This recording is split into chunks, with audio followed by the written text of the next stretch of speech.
Yeah, 2018, we were led by two key seniors up front, Alex Dolwick, Hank Patrick. Cooper Baird was a guy who always provided depth for us over the last 3-4 years.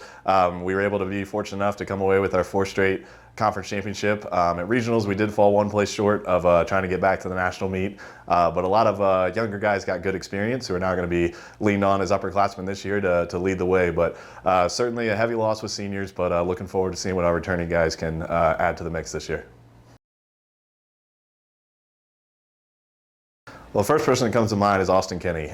He's really just been rock solid for us since his first year. He's our only senior this year. He's been first team all conference each of the last 2 years, been all region, been able to gain a lot of experience from the Alex Stolwicks, Hank Patricks, Cooper Baird over the last couple years, and really realizing what our expectations are, and really carrying those over to our younger guys. Freddie Marks, Daniel Cope will be key in our junior class, but we have a great group of first years who are coming in this year, and Austin's going to do a great job leading that group.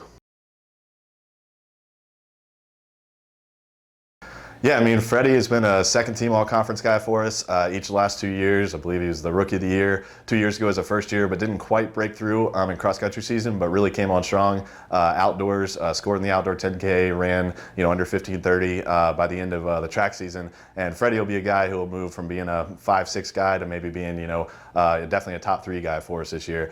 Daniel Cope is another guy who was at the back end of our crew, rising junior for us, who ran really well outdoor season and would certainly be able to contribute in that top 5 range. When I look to younger guys who have come in this year, Tim Warren, Connor Verrett are 2 very talented first years coming into our program who are going to push for hopefully a top 7 spot. We have Matt Todd, Max Thomas, Brendan Mohringer are a couple guys that really are identical runners coming out of high school as far as PRs, and certainly expect those guys to factor into that top 7 to 10 mix.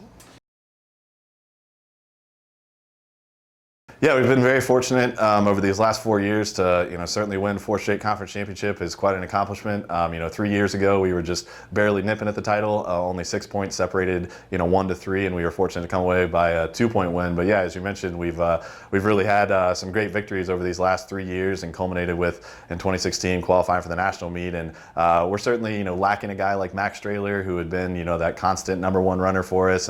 Most races he stepped in, he had a chance to win. We've been more kind of a depth team over this last year or so, and probably will continue to be a tight 1 to 5 gap, but really not having that true front runner. When you talk about the overall conference, a team like Lynchburg definitely has true front runners in Reed Sharkey and Max Sparks, 2 very talented runners, came on strong during the outdoor season.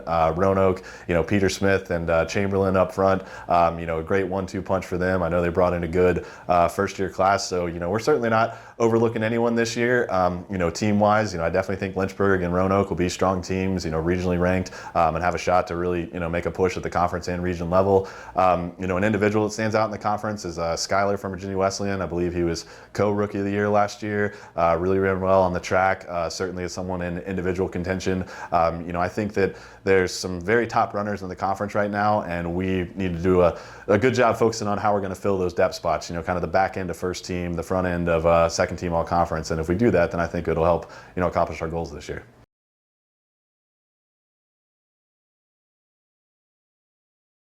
Yeah, so the ODAC course, Green Hill Park in Salem. I'm not sure in ODAC history if they've hosted before, but I know it's been a while since Roanoke's been the host. It's flat and fast, loop course, and similar to probably a lot of courses that we've been on.